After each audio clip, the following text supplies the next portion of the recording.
स्वागत। आज हम ऑटोकैड की दुनिया में थोड़ी गहराई से उतर रहे हैं। हमारे पास ऑटोकैड शुरुआती से विशेषज्ञ तक व्यापक गाइड से कुछ अहम बातें हैं। ये जो ऑटोकैड है मतलब बहुत ही पावरफुल कैड सॉफ्टवेयर है।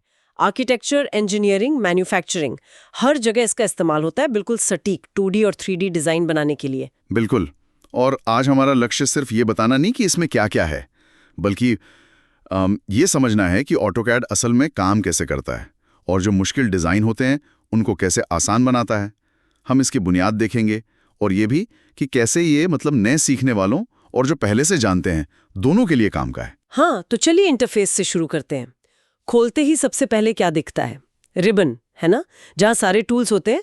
फिर वो कमांड लाइन जहाँ सीधे कमांड टाइप कर सकते हैं, और नीचे स्टेटस बार। ये सब देखने में तो ठीक है, पर ये असल में एक्यूरेसी मतलब सटीकता लाने में मदद करते हैं, सही? ये सिर्फ बटन्स नहीं है, ये पूरे डिजाइन प्रोसेस को एक ढांचा देते हैं। कमांड लाइन से आप बिल्कुल सटीक निर्देश दे सकते हैं, जैसे 25.5 यूनिट की लाइन खींचनी है, और स्टेटस बार में जैसे स्नैप है, ऑर्थो मोड है, इनसे पक्का होता है कि लाइनें सीधी बने, कोने ठीक से जुड़े।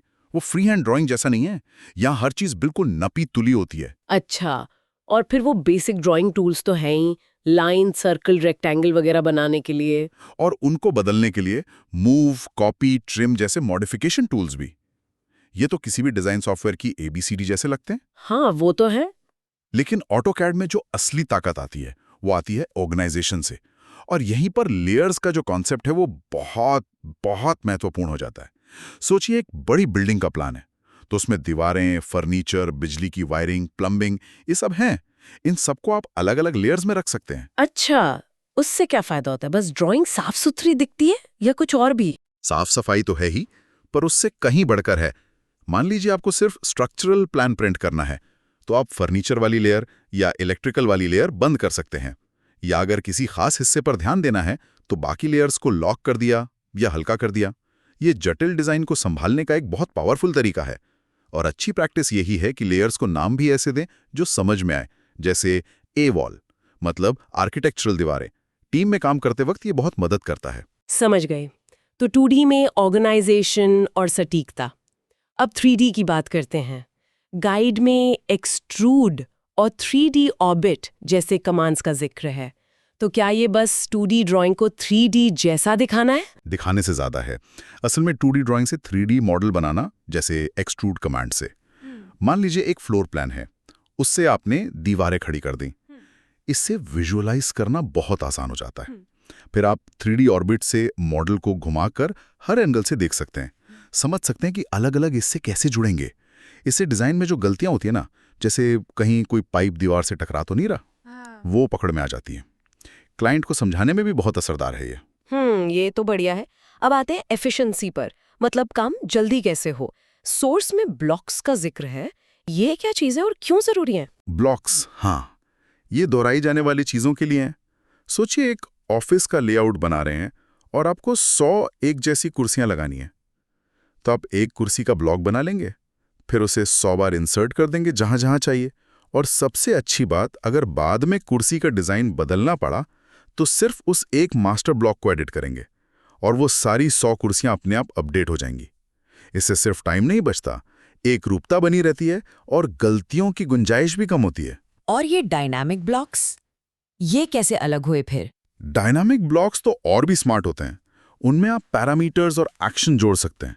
जैसे आपने एक दरवाजे का ब्लॉक बनाया, अब उसमें एक पैरामीटर डाल दिया जिससे आप उसी एक ब्लॉक को मतलब अलग अलग चौड़ाई के लिए इस्तेमाल कर सकें, जैसे 3 फीट, 3.5 फीट, बिना नया ब्लॉक बनाए। या एक खिड़की का ब्लॉक जिसमें आप चुन सकें कि वो बाईं तरफ खुलेगी या दाईं तरफ। ये कंट्रोल डिजाइन में बहुत फ्लेक्सिबिलिटी देता है। अरे वाह, ये तो वाकई में बहुत पावरफुल लगता है।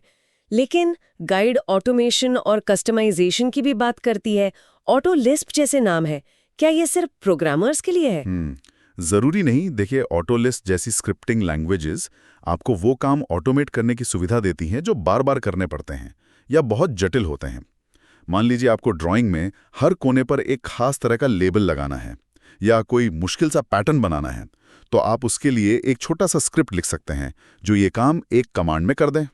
गाइड में शायद एक उदाहरण भी था कि कैसे ऑटोलिस्ट से फटाफट एक ग्रिड बन सकता है।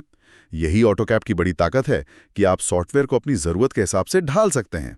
इसी वजह से ये कई इंडस्ट्रीज में इतना पॉपुलर हुआ है। और आपने इंडस्ट्री स्पेसिफिक टूल सेट्स की बात की, इसका क्या मतलब हुआ? इसका मतलब है कि ऑटोकैड सिर्फ एक जनरल ड्राइंग टूल नहीं है। इसके साथ खास टूल सेट आते हैं जो अलग अलग इंडस्ट्रीज के लिए बने हैं।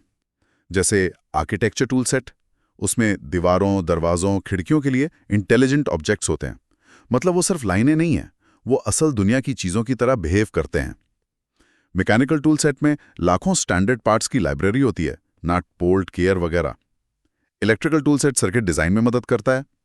ये टूल सेट उस इंडस्ट्री के काम करने के तरीकों को बहुत तेज़ और एफिशिएंट बनाते हैं। और साथ में कोलैबोरेशन फीचर्स जैसे DWG कंपेयर और क्लाउड इंटीग्रेशन का भी जिक्र था। आज के टाइम में ये कितने ज़रूरी हैं? ओह, बहुत ज़्यादा। DWG कंपेयर क्या करता है? 2 ड्राइंग वर्जन्स के बीच का फ़र्क हाईलाइट कर देता है, तो रिव्यू करना आसान हो जाता है। और क्लाउड इंटीग्रेशन जैसे ऑटोडेस्क, डॉक्स वगैरह से टीम्स कहीं से भी एक ही प्रोजेक्ट पर काम कर सकती हैं। फाइल्स शेयर करना, वर्जन कंट्रोल रखना, आज जैसे सब कनेक्टेड काम करते हैं, ये फीचर्स तो बेसिक ज़रूरत बन गए हैं। तो संक्षेप में अगर देखें, ऑटोकैड का सफ़र शुरू होता है बिल्कुल बेसिक 2D लाइन और सर्किलों से।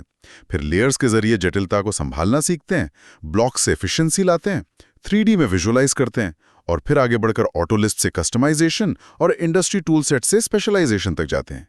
ये सिर्फ एक सॉफ्टवेयर नहीं है, बल्कि डिज़ाइन, डॉक्यूमेंटेशन और कोलैबोरेशन का एक पूरा इकोसिस्टम है। हाँ बिल्कुल।